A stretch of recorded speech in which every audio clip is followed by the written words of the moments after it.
This material is powerful, but risks becoming confusing if we don't get our notation nailed down. For example, let's consider R2 now. And we'll look at the standard basis. 1, 0, 0, 1. But we'll also look at a non-standard basis. Let's say 1, 0, 0, 2. And now let's look at the vector v equals 1, 2. And let's look at it in terms of this standard basis. V can be decomposed as 1 times the first basis element plus 2 times the second basis element.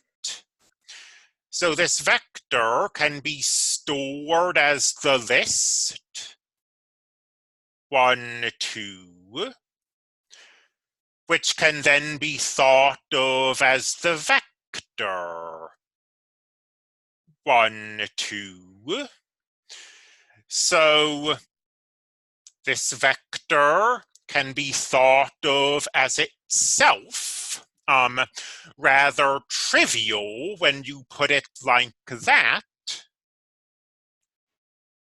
However, consider now the vector 1, 2 in terms of this basis. It's 1 times the first basis element plus 1 times the second basis element.